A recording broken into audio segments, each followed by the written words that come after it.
name is Rachel Garbowski, and I'm the former Director of Development for Big Medium. And prior to that, I was the Corporate Relations Manager at the Contemporary Austin. And most recently, I've taken on a freelance life of still doing fundraising consulting and also art consulting. So I'm excited to have this opportunity, and yeah, so I thought I'd give a little background of my personal story. I met Manik in 2014 at his studio in the North Loop neighborhood. I was purchasing a piece of work for a former boyfriend of mine. And just through that one studio visit, we became friends. And I wanted to save up and buy more pieces from his series, The Tigering, and attend any exhibitions of his I could.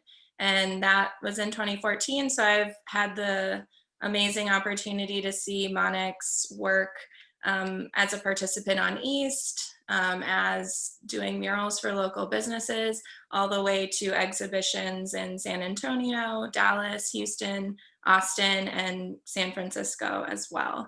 I've been very honored to witness Manik navigate this wide variety of formats and collaborations with ease, grace, and confidence. And I'm really grateful to have the opportunity to interview him and ask him really hard questions. I don't know if it's been graceful, but not being graceful is like the most fun part, I think, of like being an artist, when you're just like saying, oh shit, with your friends, when someone like brushes up against one of my wet paintings that I put in the show because it wasn't dry in time, you know? Yeah. But that's like what makes it worth doing, like just what you can get away with. The outside, yeah, from the outside, you've done an amazing job of growing your career and moving through smoothly. So my first question, super hard question, what are you going to be for Halloween? I actually, for the last, like, I want to say 10 years, I've been wanting to go as Jaden and Willow Smith, but no one wants to be that couple's costume with me. So I don't know if it's a good idea, but I just think that they're so corny as celebrities that it would be hilarious to go as them. But not sure. I'm an art kid, so of course Halloween is my favorite holiday because you get to just like make something. And so I don't know, whatever I do, it'll be shitty and homemade for sure. Perfect, I love it. Well, can't wait to see it. Please post. My next question, so there is a theme of violence throughout your work. I mentioned the Tigering series, which is the first pieces that I collected from you. You can see one of them in the back, kind of. My ex got the other two, very sad. But can you share your inspiration for the Tigering series and then how that has sort of led to other themes in your work, and have those themes stayed the same or changed over time? Well, there's always like fresh blood, new tears happening in all my artwork. With the Tigering, I was just researching on Wikipedia, and I kind of just fell into like a Wikipedia K-hole and just like started clicking on links, and I ended up on the Champawat tigress somehow. And I started reading about this tigress, and she was a tiger in India about 100 years ago, actually Nepal, and killed 200 villagers in Nepal. And the Nepalese army was sent into the jungle to hunt down this tiger. They were unable to kill it, but they pushed it into India. They were like, it's your problem now. And so in India, it killed a further more 236 people. So a total of 436 people were killed by this one tiger. And I think it was in 1904, this British guy comes in named Jim Corbett, and he's like, I can hunt this tiger. And he spends 4 years, or no, he spends 3 years hunting this tiger, and he sets 4 traps over the course of 3 years. And in 1907, he finally was able to shoot and kill the tiger. And since then, they've erected like a monument at the tiger's death site, and Jim Corbett has been like elevated to like the level of like a saint in the region. And actually, when India broke free of colonial rule, they opened their first national park. It's called the Jim Corbett National Park. So he's like a hero there.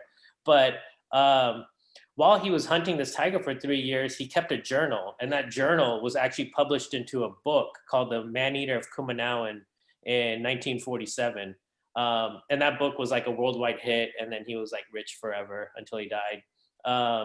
But I read this on Wikipedia, and I was like, I have to get this book. So I got the book, I ordered the book online, and I read it, and it inspired me to make one tiger attack drawing.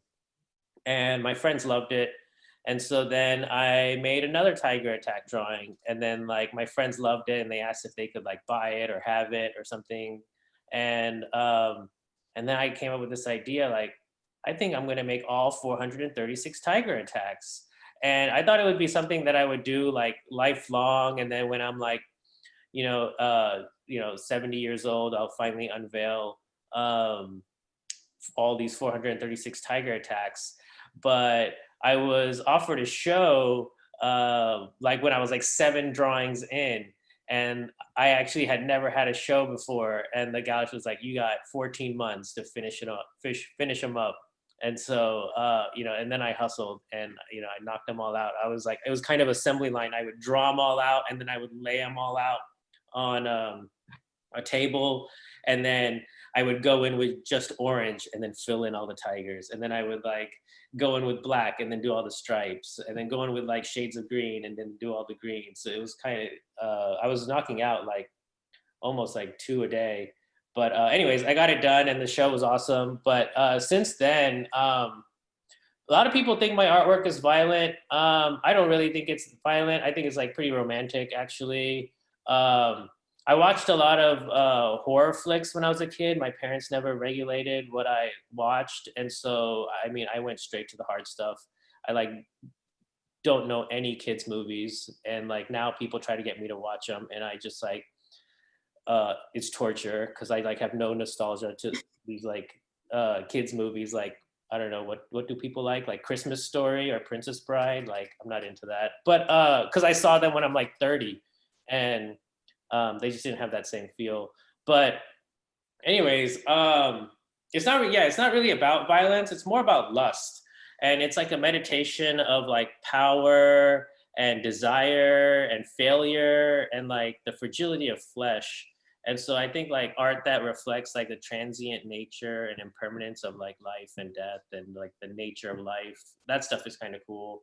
I'm really into this film, Nosferatu, this German flick from 1922. I'm actually currently doing a residency at the Line Hotel, and I have to hold like open studio hours in the lobby 2 days a week. And I just screened that movie on the wall with a projector, and it's a silent film, but I play the score like super loud, and no one so far has stopped by to watch. So it's just me by myself watching this vampire flick 2 nights a week in the hotel lobby. But I think that there's like this passionate relevance between like violence and lust, and like the vampires in my paintings are the jungle cats. And I think there's this overwhelming like power of like romantic influence and like humanity's fascination with immortality in whichever ways that manifests itself, whether it's like people having kids or people like chasing money or even making art. And so anyways, I think biting people on the neck is like more sexy than it is violent.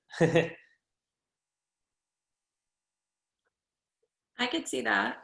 Yeah, I mean, violence is different things to different people, I think, and there's also definitely a beauty behind all of it. And yeah, even the tigering series, they're not all like, even the painting behind me. I mean, there's a pause there. There's a moment that it's not nothing. There's something happening, but we don't see it. So I love that there's a lot of stories behind what you're working on and your inspiration. And yeah, speaking of the line residency, when can we come and see you there and watch Nosferatu with you? And yeah, what days a week, what time, and how long are you going to be there I'm there until? till the end of the month, and my studio hours are Wednesdays and Thursdays from 6 to 8. And so, yeah, feel free to come by, say hi, you know, drink a beer with me, and yeah, watch this weirdo horror movie. Everything about Nosferatu I love. Like even just like the release, or like how the release was shrouded in mystery. People don't even know the original score. It only premiered once. And so the score was only performed once, and then the film was shut down because Bram Stoker's family sued the director for copyright infringement. And so the orders were released to destroy all reels of the film. And then in 1930, a couple reels were found, and then they worked out a deal to where they could release it. So then it was finally like officially released. But the score itself is up to also a lot of debate. And so just everything around the film is really fascinating to me. Yeah, that's really cool. Yeah, I've seen the large piece with the leopard that I believe you titled Nosferatu. And then have you continued that theme? Is that your sort of what you're playing with at the line right now? Is all around that, or are you exploring other things as well? Well, like the overarching theme is like always lust, but I've made a bunch of Nosferatu portraits over the past couple of years, but I haven't been working in what I would call like my vampire series specifically at the line. Kind of moved on to witches, and I'm depicting those through the medium of like ancient Greek and Roman statues and stuff that are usually like unearthed and the heads are missing, or like, you know, a leg is broken off, or sometimes, you know, archaeologists will uncover like a plate and it's got like a fable or a myth like drawn on it, but half the plate is missing. And so I was really inspired by all that kind of stuff. Just like the fragmented nature of those relics. And so I'm kind of working on a series of witches where pieces of them are missing, but and they're cut off by the edge of the canvas, the frame of the canvas. And so so you know, a figure might be off center, and then the arm is missing because that's where the canvas ends. And so they kind of have like this fragmentary nature, but it also adds like some alluring mystery behind like what sort of spells are these witches casting, you know? Perfectly on point for the season as well. Yeah. Um, I actually didn't think they would uh, be witches. They turned into witches once I got in there. I had the idea of making these canvases with people with their heads missing and stuff like that. And they were going to be mostly men. And then I got into the line, and then they turned into witches. But I've got a couple dudes in there missing their heads. I guess what's a male witch? Like a wizard?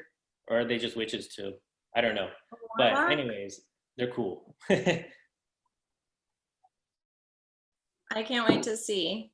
Um, and then I mean, this is what you're working on now.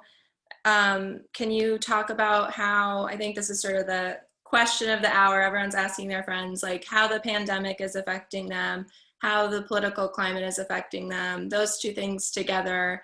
You know, you and I have talked about struggling during this time, but what are what are you experiencing? What's keeping you motivated? And Well, yeah, actually, what's coming up for quarantine you just started right out now? great. Quarantine started out great because just before quarantine, I think I can say it now publicly, but Big Medium had offered me a solo show that was supposed to open at the end of July, and that was like early March, and then quarantine started, and I was like, oh, this is great. Everything's shut down. I have time to work. Um, and I'll just work through the summer on this show. And it was great for like my mental health, because I like wasn't just sitting around like looking at the news or like just twiddling my thumbs. I was like, I had a project to work on. I had a deadline. And so that was great. And the show itself ended up being about isolation. I didn't want to reference COVID, just because I thought that was kind of hacky, and you know, everyone's already talking about it. And I just couldn't come up with anything original to say about COVID other than like, you know, it sucks. Um, but in this isolation, just inadvertently, the paintings became about isolation, and the work centered around someone in an ivory castle, if you will, or an ivory tower, or a castle in the clouds even, looking out their window and just seeing the world regenerate from the mistakes of the past, you know?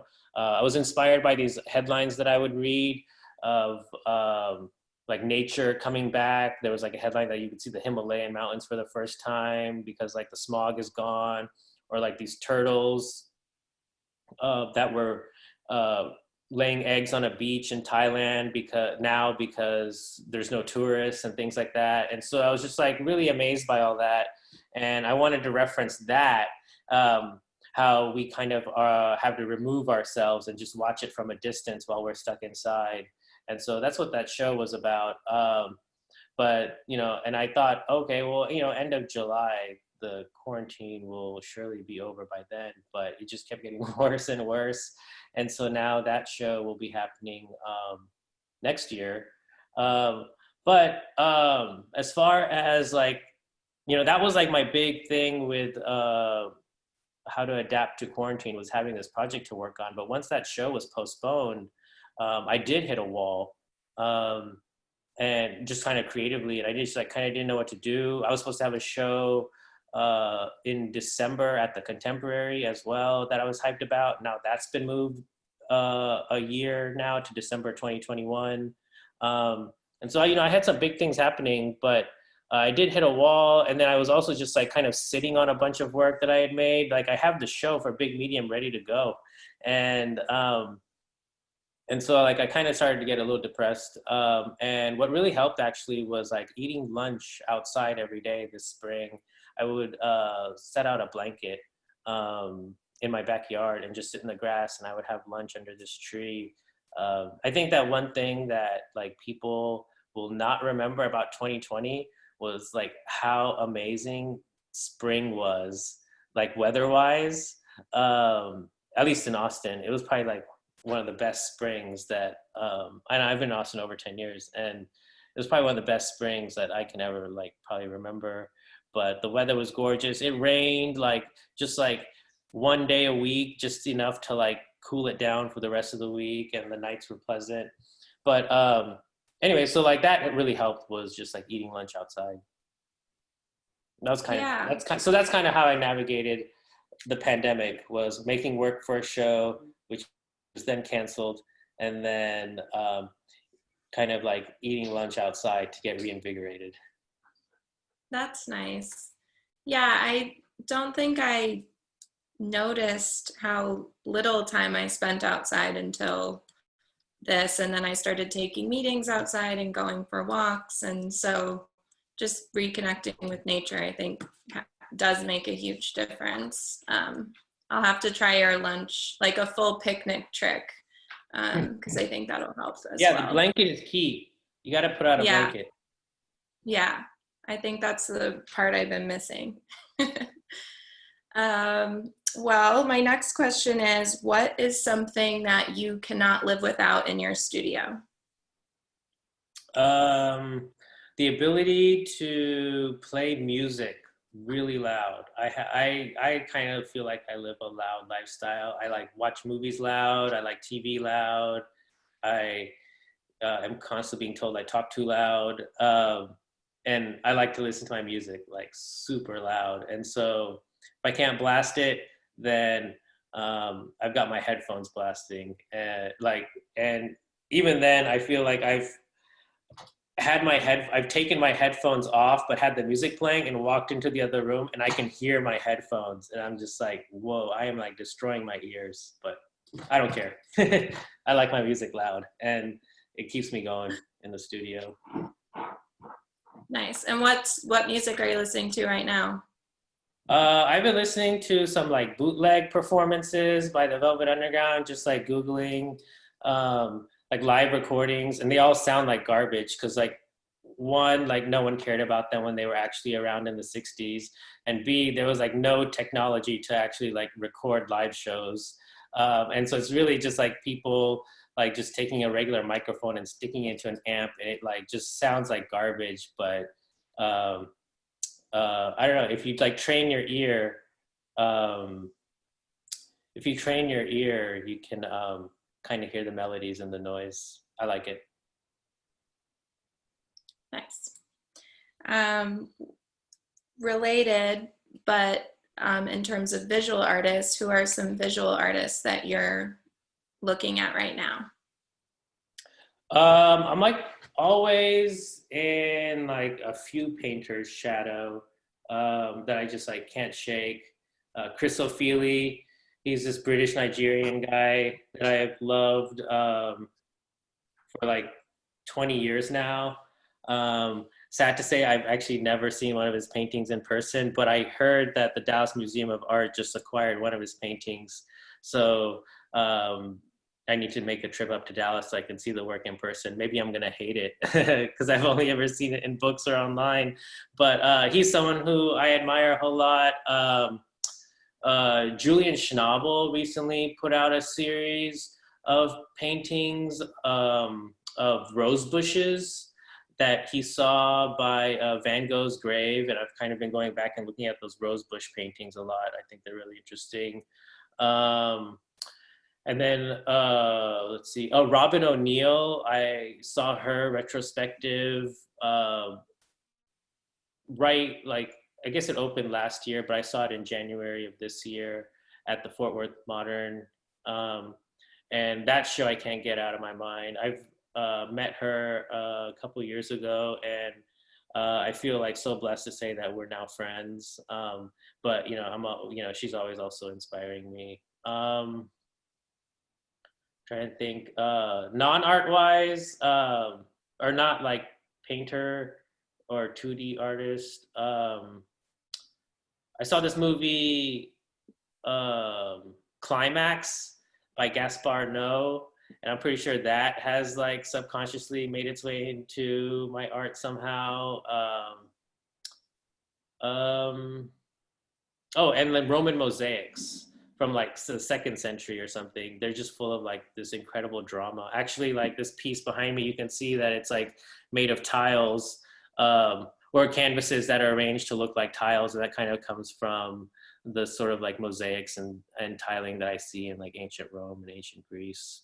But yeah, just the mosaics are probably what I've been looking at the most. And I mean, those I'm just seeing online. Pompeii, the city of Pompeii, has got some great ones that they unearthed after once they excavated. But yeah, they're just full of drama. I really love these Roman mosaics. Awesome.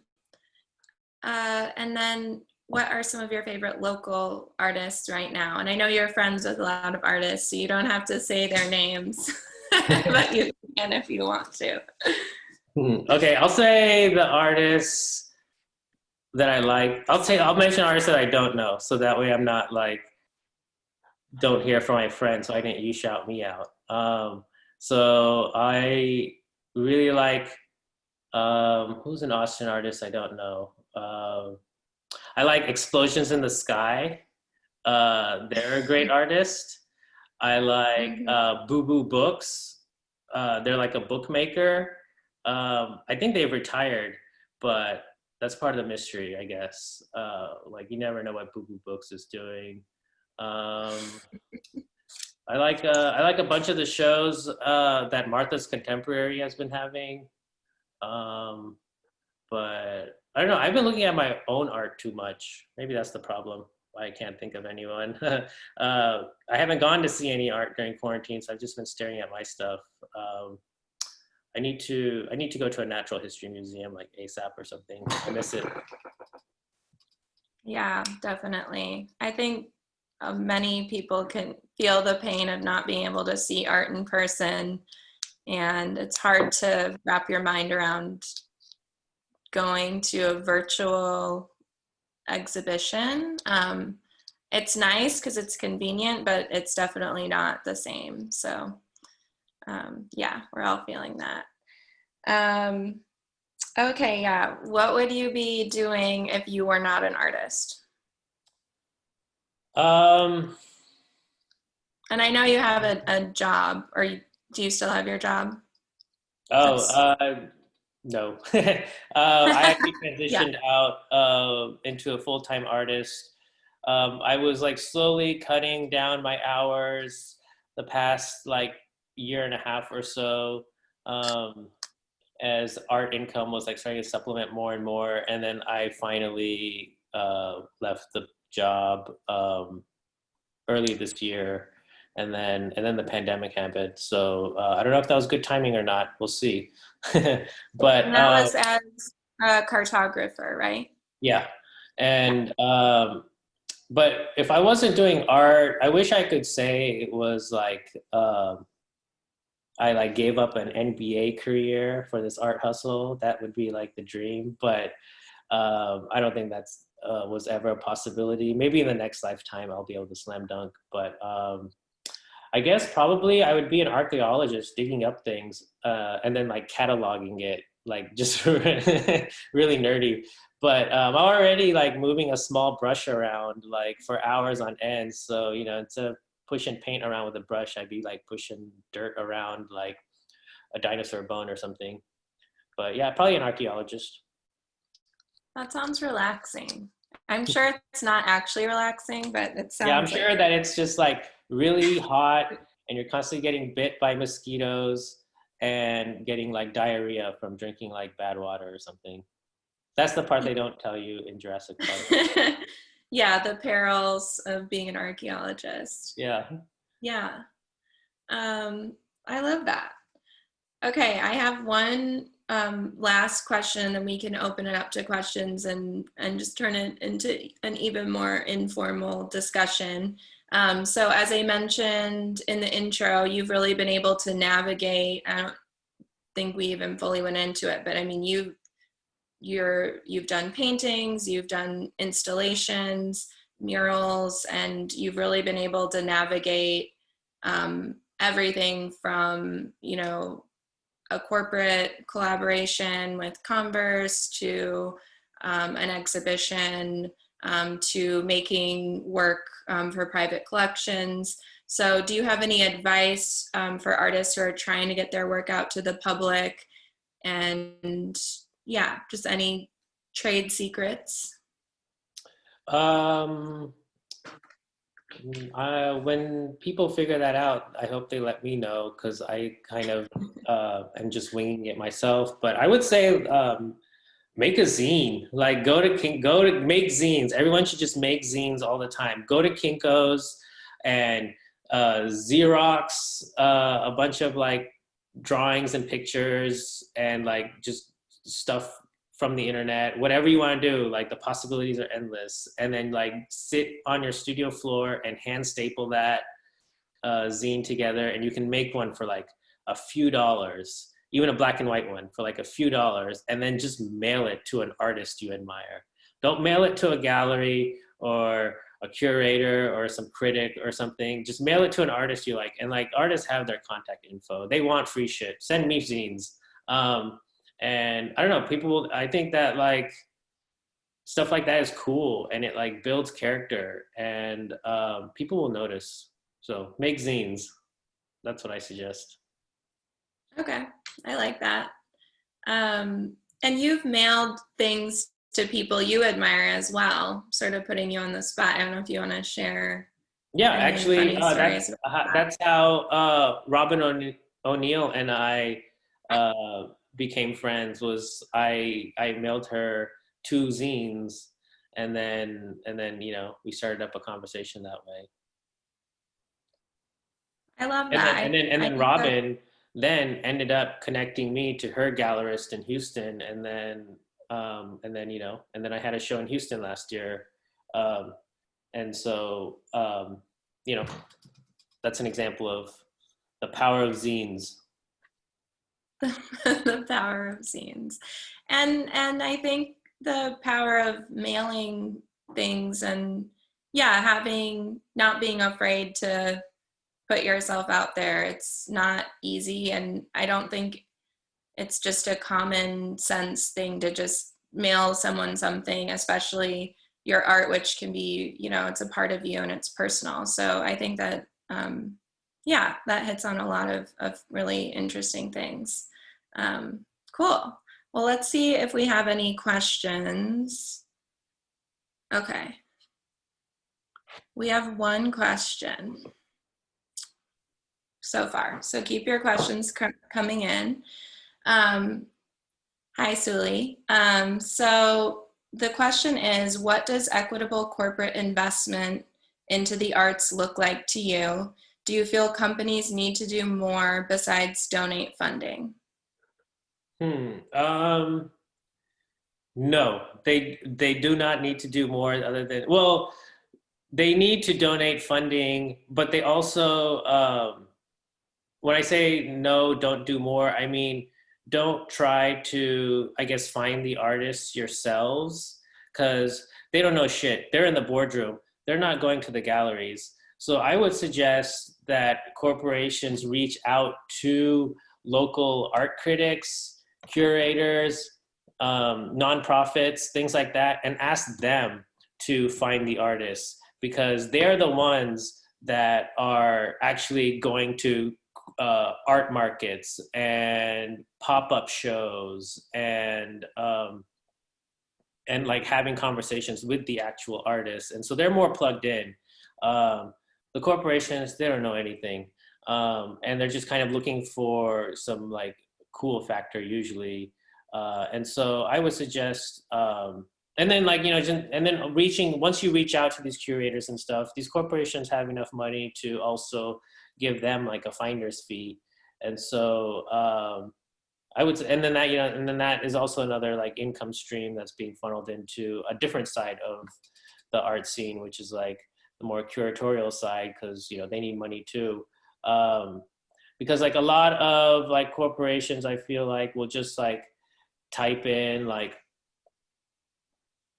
artists of color in Austin, and then they'll just pick a few and reach out to them, but they have like no idea whether this artist actually shows work. Do they participate in the community?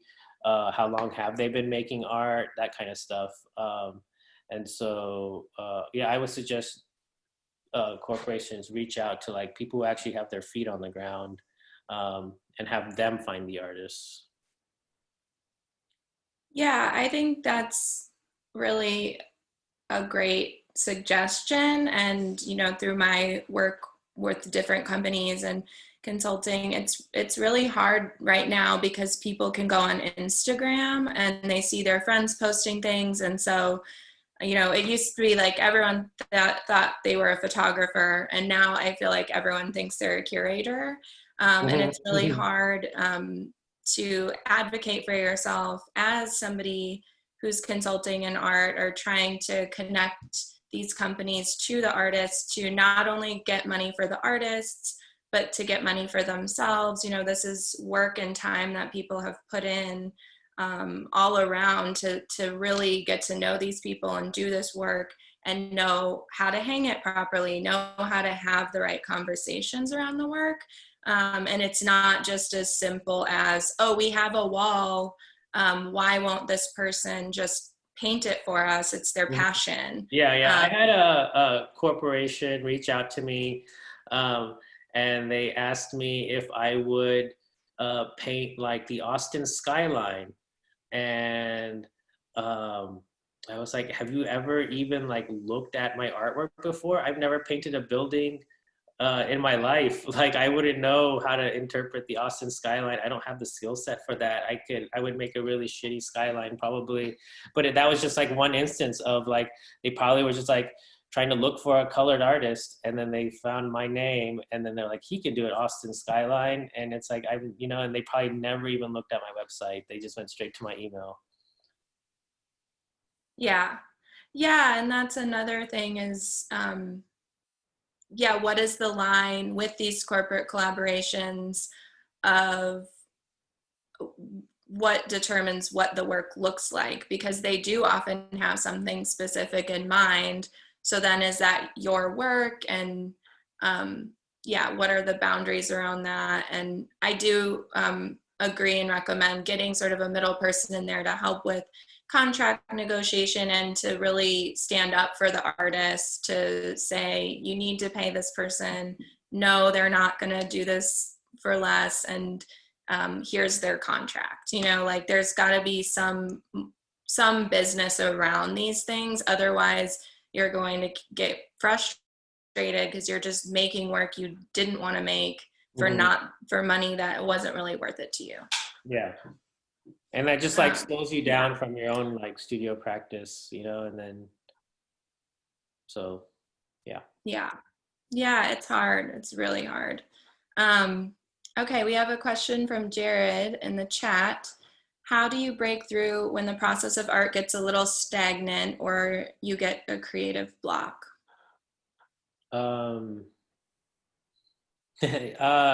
just got to make a lot of shitty artwork and push through it. I remember when I was starting out with trying to teach myself watercolors, and I was making like 5 watercolor paintings a day, and they were all garbage, but I just kept going and I would like learn a little bit from each one. Like, okay, this wasn't what I was going for, but I learned like one thing. I'm taking it into the next one, and then this one sucks too. But I learned something else, and then and it just keeps going that way. But I think that sometimes you just like have to make bad art and like get it out of your system, and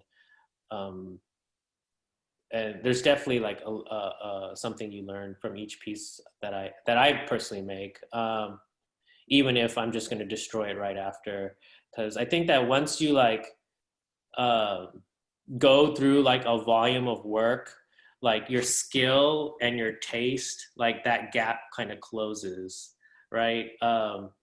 And with each piece that you make, and hopefully you never actually reach your taste, so you stay motivated, but like, and the taste remains like killer.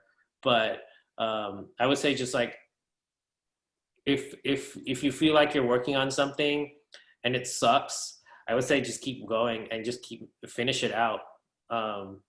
And that's what I do. Is usually I just like, sometimes I know 25% in that this is going to be a garbage painting, and I still go through with it though and finish it out. And then my next painting I'm in love with, because I like learned this one brush stroke, or I saw this one color combination that I used in like one tiny square inch of the painting that I'm going to translate over into the next one and like expand on. I think that's very great advice, and not always easy to do, but a good reminder for sure. Oh yeah, you got to be disciplined for sure. Yeah. Yeah, do you make work every day? Yeah, I do. I would say, unless I'm like traveling or something or on vacation, then I'm not. But otherwise, yeah, even if it's like, I mean, even if it's just something like reorganizing my paint shelf, or sweeping the studio floor or something. But yeah, something every day that's just working towards whatever my studio practice needs. But I do paint every day, or at least like do some online research or something like that. But yeah, every day I think is necessary. I think creativity is like a muscle. You just gotta, you gotta work it out. Yeah. I used to not have a schedule at all, and now I've kind of developed a routine. I used to just be like, oh, I don't feel like painting till 1 in the morning, so I'm not going to start till 1 in the morning. Uh, but I can't do that now. I feel like I got to get shit done, and so I have a schedule. What time do you usually start? I usually start at like, let's say 11 to noon ish, and then I will work till about 7 ish, and there's usually like a break or two in between. But even then, you know, in the evenings, like my mind is still going, and I'm still like thinking of things and stuff like that. But physical work is usually just like 11 to 7. Cool. We have two more questions I can see. One in the comments. What are other artist residencies you have participated in? And do you think that the space location informs the work you produce there?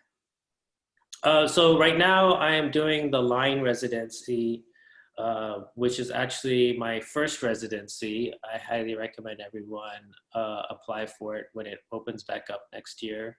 Um, there were a lot of perks that aren't even mentioned in the application. So, it was a surprise once I was awarded the residency that I would get all these additional perks.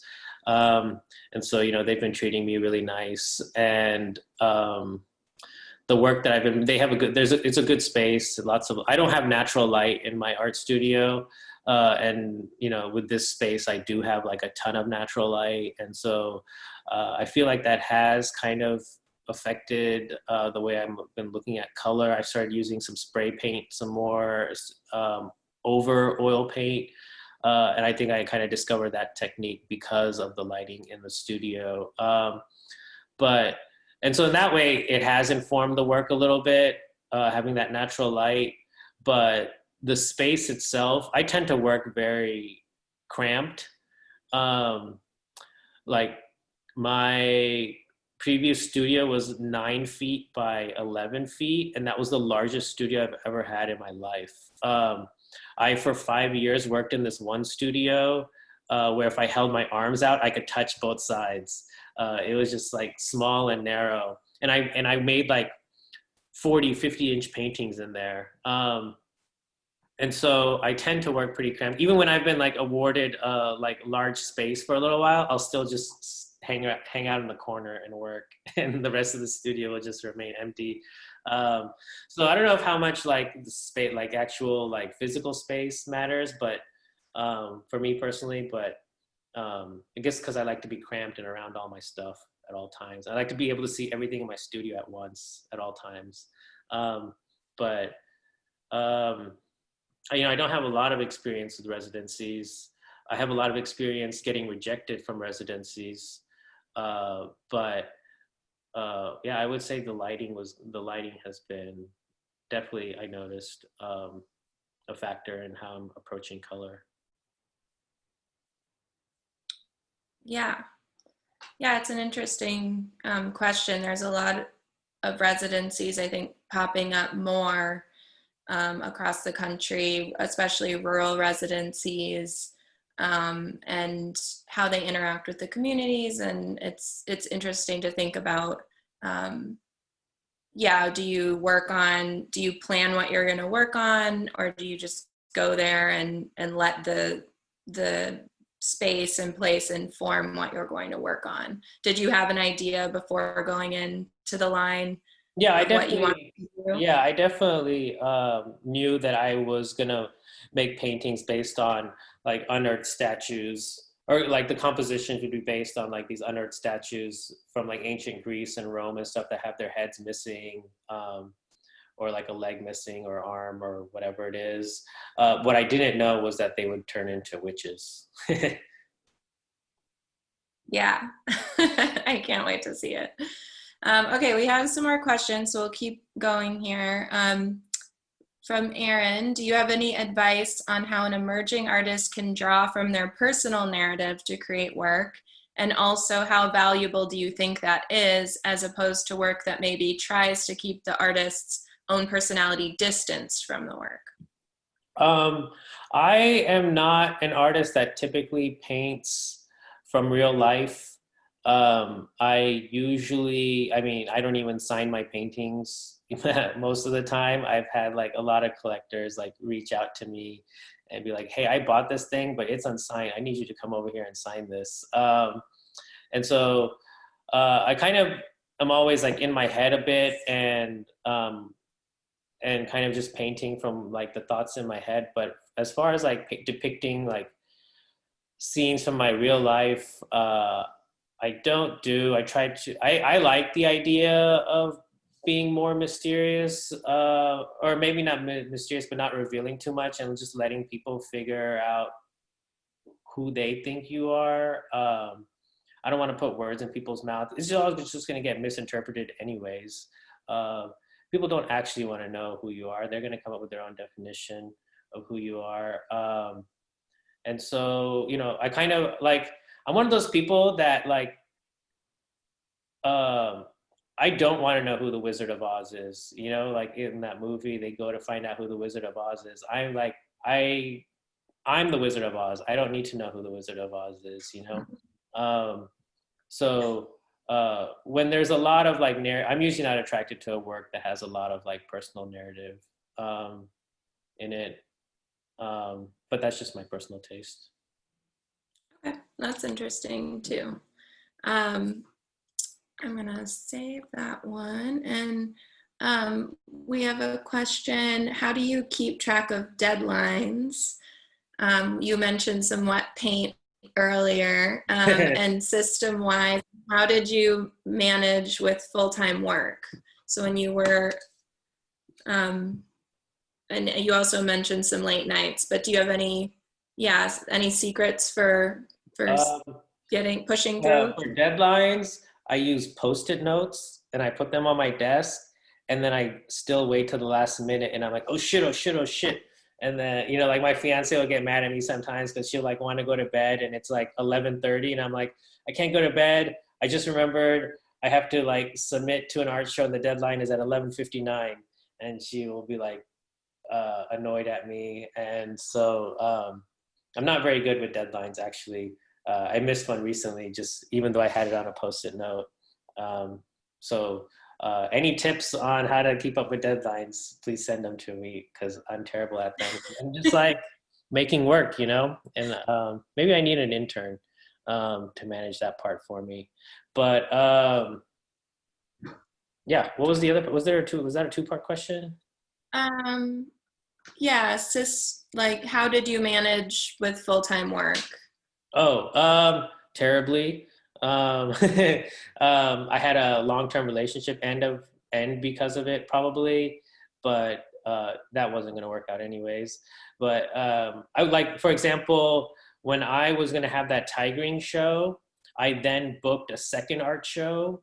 Um, and then I came up with this bright idea to have them on the same night. And then I asked both galleries if I could have them on the same night because the two galleries were close to each other, and they somehow went for it. And so I would wake up, I would go to work, and then I was taking some classes at ACC in the evenings, and I would sit in the ACC parking lot and work on the tigering show before class. And then or in my car, I would work on the tigering show. I had a little setup where I had like a piece of wood and a wooden board so I could rest my drawings on, and I would draw in my car for like 2 hours. Then I would go to class, and then I would come home and I would work on the other show that I had booked. And then eventually like pass out. And I did that for a year straight. That was my schedule. Um, and so, you know, I just did it. Someone told me, and it cracked me up, and it also kind of inspires me. Someone told me that Beyonce has the same number of hours in a day as me. So that really inspired me to like just quit complaining and step my game up and just do the work. And she definitely has an intern, I think. Yeah. Yeah, now I tell that to people, and when they're like feeling sluggish or unmotivated, and they're like, "Yeah, but Beyonce has an army of assistants and billions of dollars," and I'm like, "Okay." Yeah. Well, we can start with getting you one intern and then. Yeah. growing from there. I also don't We have have, that many deadlines that I need to keep track of. Like probably like 1 to 2 deadlines a month. So it's like not that crazy. And I still like struggle with it. yeah, it's, well, yeah, sometimes the time of making art is very different time than applying for something, or yeah, Yeah, that stuff is filling soul out the sucking. paperwork. Applying for art shows, working on my website, upgrading, or I'm not upgrading, uploading stuff to Instagram. That stuff is just soul sucking. I hate it. Yeah. Yeah, how do you manage your social media presence? Is it an important part of what you do? Do you feel like it's necessary, or describing it as soul sucking? My ultimate goal with social media is at some point I would like to just drop off and just be a hashtag, and so people can just look at my hashtag, and that means enough people are posting my artwork without me having to post it. Um, but I do use it now quite a bit, as far as just like putting my work out there. I mean, I did I did update my portfolio site this year, but it was the first time in a few years. Like my bio said I was 35 still, and I'm 38. Like I hadn't updated in that long. So now it's updated, um, but you know, Instagram is just where it's at. I mean, I don't know what to say about Instagram that hasn't already been said. It's great for artists. Like, um, I think that also it does affect the way that I definitely look at work. A lot of my work initially was pretty 2D, and there wasn't a lot of depth to it. And I used to tell myself it's because I was looking at like art from ancient Egypt and stuff, which is all like 2D and like profile um, and but then I started to think, you know, maybe it's that, but it's also maybe because I'm like just looking at art on a screen a lot. And so, you know, I've now since like broken free of that, and now I have some more depth, I feel, in my paintings. But um, yeah, I don't know. I don't have anything insightful to say about social media. It's a double-edged sword. For sure. Um, we didn't talk about your experience with Crit Group, but there is a question about, just in a general question of how was it? And just for anyone who doesn't know, Crit Group is a program that's put on by the Contemporary Austin. Um, they work with, well, I can let you speak more to the program, but it's a select group of artists that are chosen. And so I'll let you speak to your experience with that. Last year is when you Yeah, did it. last year. No, Crit Group was probably like one of the best things I've ever done. I kind of treated it as art school. I have not taken an art class since 12th grade, and I like almost failed that art class because I didn't do any of the projects that were assigned. Like our teacher would assign like for us to like draw some sort of like bowl of fruit that she had on her desk, and I would like turn in a comic book that I made, and she's like, "This is not the assignment." And then she threatened to fail me, and she said if I completed the entire year's worth of assignments in the last 2 months, she would pass me. So like, yeah, I've never taken an art class, and so I've never actually had like a real crit, and it was kind of an eye opener on like how I guess, or what other artists experience when they like go to art school and things like that. Um, and it was, I don't know, I kind of, because I guess I participated in Crit Group as a how old was I? 36. Yes, maybe yeah. And so um, I didn't get too in my feelings about people critiquing my work, and I just kind of thought it was fun to go up against the firing squad, and just I used to like begin the crit by saying like, fucking destroy me, let me have it. And They did. And then in my head, I'd be like, 50% of this shit that you guys are saying is bullshit. And 50%, I'm going to take that back into the studio. But it's a really great program because you're literally being critiqued by museum professionals, art professor, and then also a gallerist, and then also like your colleagues, you know? And so you kind of see a viewpoint uh, from like, you know, all different angles. Um, and and then there's also And you're and then there's making also work. free food, so that's also good. Oh, nice. And then you're working on new work as you're part of that, or are you bringing Yeah, in yeah. stuff you've So already so done? you have two crits over the course of, or was it three crits? Maybe it was three. Yeah, it was three crits, and they're spaced out about a month apart. And so you kind of bring in what you've been working on. It's kind of actually a great chance to just fall flat on your face and experiment. And that's also what they really encourage is just make your wildest stuff, and then you know, let people tear it apart or not tear it apart, and you know, go from there, because in a way it is kind of like a safe place, because you know no one's going to see it, um, but you are going to get like the eyes you would want on it, you know, in a way. Yeah, what a cool experience. It seems like that would be a useful tool to a lot of artists out there, And actually, for sure. not all artists that are accepted into the show want to take the same career path. Like they don't want to just like art school group shows leading to solo shows to museum, you know, like they don't want to take like that kind of path, the white cube path. There were some artists that were in crit group that merely just wanted to become a better arts teacher, or you know, or even there was like you know, like a Sunday painter, if you will, in the show, and they just kind of wanted to get better at their craft, but not necessarily. And then you know, or there were some people in there that wanted to get better at just talking about their work, not necessarily get better with their actual practice.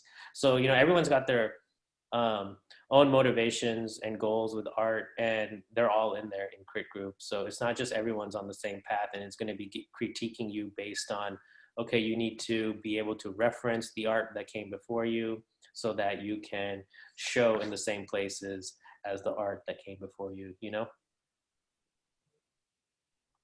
Yeah, what a valuable experience. And yeah, well, I think that's our time for today. It's been really great talking to you and in this formal setting.